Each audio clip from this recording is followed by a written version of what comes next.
Karim Alexander Blog. Bueno, el día de hoy me congratulo el estar contigo en este espacio para poder platicar acerca de algo que todos los primer domingo del mes procuramos hacer, ya sea que lo hagas en la compañía de tus hermanos o tus hermanas en algún grupo o en tu comunidad, en tu iglesia, en tu casa. Vamos a hablar acerca de lo que es la cena del Señor, la Eucaristía, los sacramentos, la Santa Cena, en fin, como le conozcas. A final de cuentas, todos estos nombres señalan lo mismo, pero regreso en un momento contigo para saber si puedes participar, por qué participar y qué recordamos al participar. En un momento regreso contigo. Muy bien, y regresamos aquí a Karim Alexander Blog. Vayamos entonces a evaluar la información, que esa es la importante. Quiero empezar en estos momentos con el relato de Hechos 3, 19 al 21. Pedro nos dice que Jesús es recibido en el cielo hasta los tiempos de la restauración de todas las cosas. En estos días, Dios está restaurando la mesa del Señor. En la iglesia, desafortunadamente, la mesa del Señor ha sido descuidada en muchos ámbitos y sobre todo en las diferentes agrupaciones o iglesias que se encuentran actualmente. Debido a esta circunstancia, un componente vital en la vida de los creyentes se encuentra desaparecido. Algunas veces ni siquiera tomado en cuenta o practicado. Los creyentes han sido apartados de la realidad del encuentro con Jesús en la mesa que Él mismo estableció. A los creyentes se les ha robado el hecho de heredar las bendiciones, las promesas del nuevo pacto. No hemos conocido la posición en que la mesa del Señor nos coloca. Esto por ignorancia no participamos o incluso hasta negamos el hecho en sí. Jesús dijo que debemos recordarle al tomar el pan y la copa. Esto en 1 Corintios 11, 24, 25. Pablo dice que todas las veces que comáis este pan y bebáis esta copa, la muerte del Señor anunciáis hasta que Él venga. 1 Corintios 11, 26. Esto significa que cada vez que participemos de la mesa de la comunión, la mesa del Señor, la Eucaristía, los sacramentos, no solo estamos recordando la muerte del Señor y recibiendo de nuevo sus promesas, sino que estamos recibiendo la provisión en el nuevo pacto. También estamos mirando hacia adelante y su próxima venida. El cumplimiento de Pascua, según el relato de Éxodo 12, versículos 1 al 14. La Pascua era una fiesta anual celebrada por los hijos de Israel en memoria de su liberación de Egipto. Dile al pueblo que tomará un cordero por familia. Éxodo 12, 3. Derramar la sangre del cordero y untarán un poco de la sangre en los dos postes y en el dintel de las casas. Éxodo, capítulo 12, versículo 7. Y luego, comer la carne. Eso en el versículo 8. El cordero era el componente principal del sacrificio. Iba a ser un cordero sin mancha. Perfecto. La sangre del cordero protegió a los israelitas del destructor y les produjo la liberación de la muerte. La carne del cordero los fortaleció para el viaje. Y así, toda la familia fue liberada. Todos los miembros de la familia deberían de comer. La noche en que Jesús fue traicionado, él celebró la cena pascual con sus discípulos. Y mientras comían, tomó Jesús el pan, bendijo y partió y dio a sus discípulos, diciendo, tomad, comed, esto es mi cuerpo. Y tomando la copa y habiendo dado gracias, les dio diciendo, bebed de ella todos, porque esto es mi sangre del nuevo pacto, que es derramada por muchos para remisión de los pecados. Mateo, capítulo 26, versículos 26 al 28. Jesús se convirtió en el Cordero sacrificado y el cumplimiento de la Pascua. Cuando su sangre fue derramada en la cruz, que es Cristo nuestra Pascua, fue sacrificado por nosotros. 1 Corintios 5, 7. Sus instrucciones a sus discípulos era tomar el pan y tomar la copa en memoria de él. Vemos entonces el cumplimiento de las ofrendas diarias ahora en el relato de Éxodo 29, 38 al 46. Conforme a la ley de Moisés, una ofrenda por la mañana y otra por la tarde se deberían ofrecer diariamente. El Señor le dijo a Moisés, Un cordero ofrecerás por la mañana, y el otro cordero lo ofrecerás al atardecer. Éxodo 29:39. Con el cordero también debía haber una ofrenda y una libación. Esto en el versículo 40. Cuando Juan el Bautista vio a Jesús venir, él declaró: He aquí el Cordero de Dios que quita el pecado del mundo. Juan 1:29. Jesús es el Cordero que fue inmolado desde la fundación del mundo. Apocalipsis 13:8. Jesús cumplió el sacrificio diario al convertirse en el Cordero. Él nos dio la ofrenda del grano y la libación para recordarle. La noche en que Jesús fue traicionado, tomó pan, una ofrenda de cereal, y tomando la copa, un beber ofreciendo, y dijo: Haced esto en memoria de mí. Lucas 22:19. Jesús se ha convertido en la ofrenda del Cordero, por lo que ya no tenemos que sacrificar ningún otro cordero. Pero Él nos ha dejado entonces el pan y el vino. El Señor prometió que el lugar será santificado con mi gloria. Cuando nos encontramos con el Señor en su mesa, sabemos que hemos sido santificados por su sangre. Él se reunirá con su pueblo y su gloria estará con él. Entonces Dios promete: y habitaré entre los hijos de Israel y seré su Dios, y sabrán que yo soy el Señor su Dios. Éxodo 29, 45-46. ¿Sobre qué base Dios mora en su iglesia y dice que somos su pueblo? Es debido a que participamos en el ofrecimiento diario del cuerpo y la sangre de Jesús, como el sacrificio del Cordero que nos da la salvación.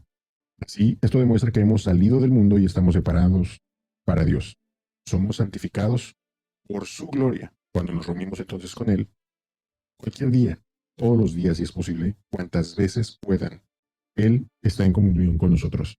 Tenemos que ir entonces a Él por la mañana y por la noche, en la tarde, en el día, reconociendo siempre que lo ha hecho posible y dándole gracias por nuestra salvación. La mesa del Señor es mucho más que un acto o una comida simplemente, una comida conmemorativa. Es hora ya de restaurar el altar del Señor, ya que este es el camino de victoria y libertad de la esclavitud demoníaca provocada por los asistentes. Pablo nos enseña que la copa de bendición que bendecimos es la comunión de la sangre de Cristo. El pan que partimos es la comunión del cuerpo de Cristo. 1 Corintios 10:16. Verdaderamente la mesa del Señor es una comunión, y esto viene de la palabra koinonía. En el cuerpo y la sangre de Jesucristo, a través de la participación de la mesa del Señor, reconocemos que, aunque muchos, somos un solo pan, un solo cuerpo, pues todos participamos de un solo pan, el pan del cielo, el pan de Dios, el Cristo. Cuando participamos de la cena del Señor, estamos comiendo del sacrificio de su cuerpo y su sangre, y por lo tanto somos partícipes del altar. Es hora de que reconozcamos que la mesa del Señor es el altar significativo que Dios nos ha dado en el nuevo pacto, y sustituye a los altares de la antigua alianza. Por lo tanto, la celebración de la cena del Señor es en sí mismo el cumplimiento del pacto profundo de todo lo que Dios prometió en el antiguo pacto. La restauración de la mesa del Señor es la respuesta entonces a todo aquello que era dominante y opresivo en el pasado. Existen muchos altares y pactos mal habidos que se han hecho y se seguirán dando entre las personas y las entidades. Asimismo, esto ocasiona que se desintegre la unidad de las iglesias. Por lo tanto, tenemos que ver lo que dice Jesús. Esta copa es el nuevo pacto en mi sangre. Haced esto todas las veces que la bebáis, en memoria de mí. 1 Corintios 11:25. En el altar entonces Jesús es levantado. En Juan 3:14 Jesús dijo: Y como Moisés levantó la serpiente en el desierto, así es necesario que el Hijo del Hombre sea levantado. Esta es una clara referencia a Números 21:6-9, donde los hijos de Israel tenían estado hablando en contra de Dios y el Señor envió serpientes abrasadoras entre el pueblo, que mordían al pueblo, y muchos de los hijos de Israel murieron. El Señor le dijo a Moisés: Hazte una serpiente abrasadora, y ponla sobre un asta, y será que cualquiera que fuere mordido y mirare a ella, vivirá. De nuevo, en Juan 12:32 Jesús dijo: Y yo, si fuere levantado de la tierra, a todos atraeré a mí mismo. Y decía esto dando a entender de qué muerte iba a morir. En la mesa del Señor estamos recordando la muerte de Jesús en la cruz. Cuando miramos a Él en la cruz y aceptamos lo que Él ha hecho por nosotros a través del derramamiento de su sangre, recibimos entonces la salvación, sanidad y liberación. En las narraciones de la mesa del Señor registradas para nosotros en los evangelios de Mateo, Marcos y Lucas, y en el relato de Pablo en 1 Corintios 11, Jesús señala que su sangre es la sangre de la nueva alianza. Este nuevo pacto es profetizado por Jeremías en Jeremías 31, 31, 34, y se repite también en Hebreos 8, 12. El antiguo pacto, el pacto antiguo, con su sistema de sacrificios de derramar la sangre de toros y machos cabríos, y el sumo sacerdote tomando la sangre en el lugar santísimo una vez al año, para expiar los pecados del pueblo. Esto ya ha sido eliminado. En eso, él dice, nuevo pacto ha dado por viejo al primero. Hebreos 8:13. Hay cuatro maravillosas promesas del nuevo pacto que podemos recibir y en el que podemos caminar cada vez que participamos de la mesa del Señor. Por lo tanto, es importante que la iglesia entienda que nuestra relación con Dios está en el pacto. Dios es el que hace el pacto con nosotros, el cual está sellado con la sangre de Jesús. Por tanto, el pacto es inquebrantable, puesto que Jesús ya ha derramado su sangre. Podemos confiar entonces en las promesas que Él ha hecho. Cada creyente debe saber que hay cuatro promesas claras en el corazón del nuevo pacto, y estas se revelan conforme a la voluntad de Dios para el creyente. Las promesas del nuevo pacto. Hebreos, capítulo 8, versículos 10 al 12. 1. Pondré mis leyes en la mente de ellos, y sobre sus corazones las escribiré, y seré a ellos por Dios, y ellos serán mi pueblo. 3. Porque todos me conocerán, desde el menor hasta el mayor de ellos. 4. Porque seré propicio a sus injusticias y nunca más me acordaré de sus pecados e iniquidades. Por lo tanto, en 1 Corintios 11, Pablo trajo seria corrección a la iglesia con respecto a la práctica de la cena del Señor, como podemos ver en los versículos 17 al 22.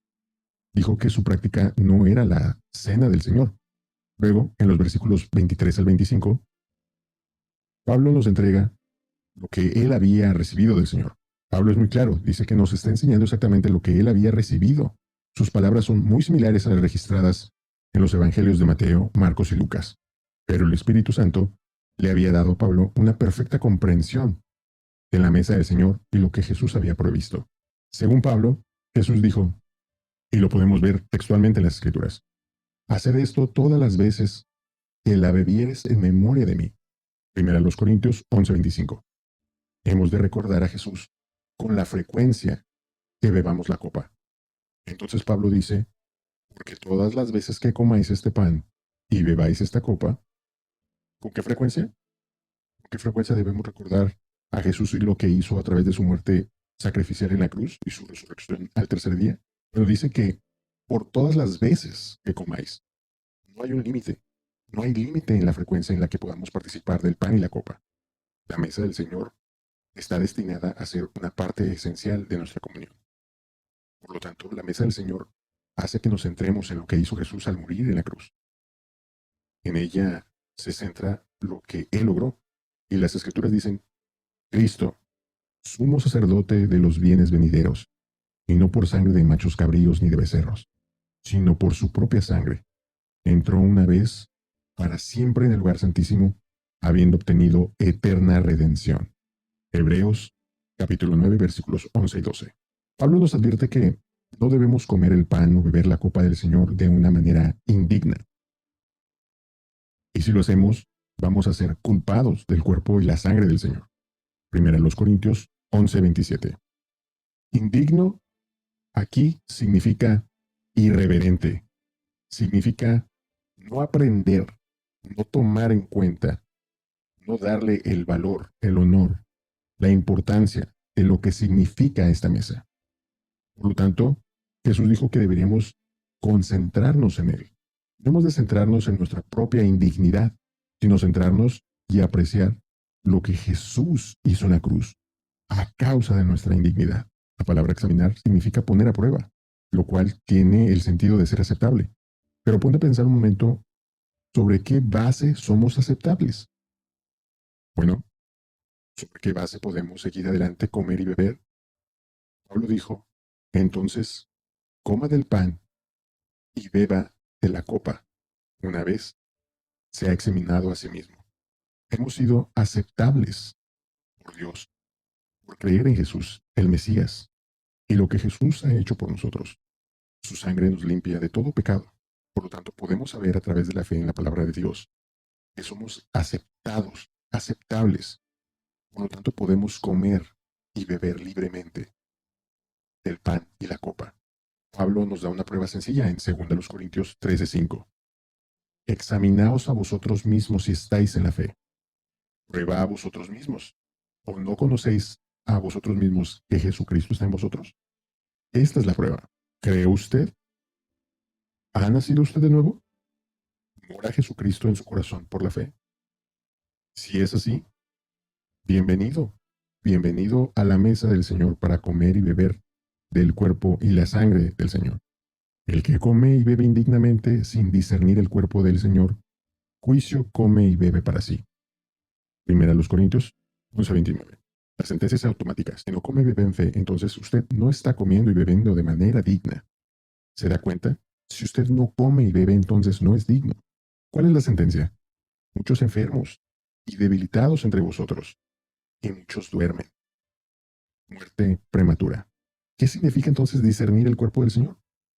¿Qué produce este juicio? Bueno, la respuesta es que, sin discernir el cuerpo del Señor, esta palabra discernir se traduce en las Escrituras en algunos otros lugares como dudar. Ejemplos de la palabra griega traducida como dudar. Por ejemplo, y el Espíritu me dijo que fuera con ellos sin dudar. Hechos 11:12. Fue conducido por el Espíritu en un territorio desconocido para predicar a Jesús en una casa gentil que tenía que ir creyendo plenamente en la visión que Dios le había mostrado. No dudes. Si dudaba, habría fracasado Pedro. Así que, esto es dudar. 2. Pero pida con fe, no dudando nada, porque el que duda es semejante a la onda del mar movida y echada por el viento. Esto en Santiago 1:6. La persona que ora a Dios con duda en su corazón no logrará que sus oraciones sean contestadas. ¿Por qué?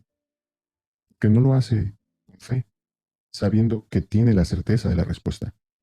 Pidan, pero pidan con fe, porque conforme a tu fe será hecho. A través de la maldición de la higuera, Jesús enseñaba poderosamente acerca de la fe. Él dijo, de cierto os digo, que si tuvieres fe y no dudares, no solo haréis esto de la higuera, sino que si a este monte le dijeres, quítate y échate en el mar, será echado. Mateo 21:21.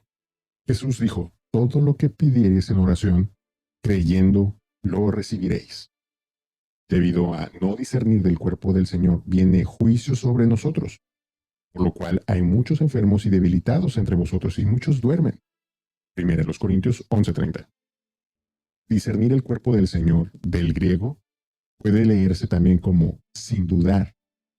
El problema que la iglesia tiene es que por lo general descuidamos la celebración de la cena del Señor. E incluso cuando la tomamos de manera irregular, no hemos discernido el cuerpo de Jesús. Es decir, que hemos dudado de la redención plena y completa que Dios nos da en Cristo y por Cristo. Al darnos el pan y la copa para recordarle, Jesús nos da una clave impresionante para recibir y vivir en el reino. Entender correctamente la totalidad de lo que hizo al convertirse en el cordero del sacrificio y dar su vida en la cruz una sola vez y para siempre. Comer y beber en fe.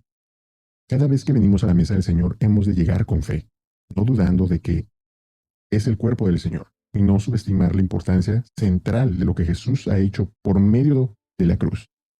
En la medida que nos arrepentamos y lleguemos en obediencia a recordar a Jesús, todas las veces que bebieres, entraremos en una mayor dimensión de fe. Por lo tanto, te recomiendo lo siguiente. Hemos de creer de todo corazón, sin dudar, en la obra terminada de Jesús en la cruz. Debemos creer plenamente que Jesús fue a la cruz como nuestro Cordero Pascual. Nuestros pecados son totalmente remitidos, todos y cada uno de ellos. Ya no tenemos que caminar en vergüenza. Ya no tenemos que caminar con culpa. con condenación. No hay condenación para el que está en Cristo Jesús. Creer y recibir que lo que Jesús hizo por nosotros en la cruz nos lleva a la vida eterna. Pero si estamos dudando, sin creer, sin discernir el cuerpo y la sangre del Señor, experimentaremos la muerte. Hemos llegado a ser aceptables a Dios mediante la fe en el cuerpo y la sangre de Jesús. Debemos entonces comer y beber con reverencia, aprender plenamente la importancia de esta comida de recordatorio. Acerquémonos entonces con fe, sin dudar de la realidad de lo que Jesús ha hecho para permitir que fuese su cuerpo quebrado en lugar del nuestro. La iglesia primitiva partía el pan diariamente. En Hechos 2:42 encontramos que el partimiento del pan fue una de las primeras obras en la que la iglesia primitiva perseveraba. Esta era una práctica diaria que sucedía entre las casas y perseverando unánimes cada día en el templo y partiendo el pan en las casas, comiendo juntos con alegría y sencillez de corazón. Los primeros cristianos se reunían diariamente en las casas y partían el pan todos los días, a pesar de que hay cierta evidencia de que las iglesias más tarde adoptaron el primer día de la semana, considerado el domingo, como un tiempo especial para reunirse y entonces, ya congregados, participar en el partimiento del pan. Hechos 27. Es indiscutible que la primera iglesia partía el pan diariamente en los hogares. Y vital para la restauración de la cristiandad hoy en día es permitir que esto regrese nuevamente, todos los días, en casa de los creyentes, cuantas veces lo hicieres, cuantas veces tengas la oportunidad. El participar de la mesa del Señor está destinado a ser una importancia central en la vida de la iglesia. La celebración de la Cena del Señor es de primordial importancia, siendo una de las primeras obras en sí de la iglesia. La iglesia primitiva entonces perseveraban en la doctrina de los apóstoles, en el partimiento del pan y en las oraciones. Hechos 2:42. El Señor está restaurando su iglesia, que no es un templo, no es un edificio, no es un lugar.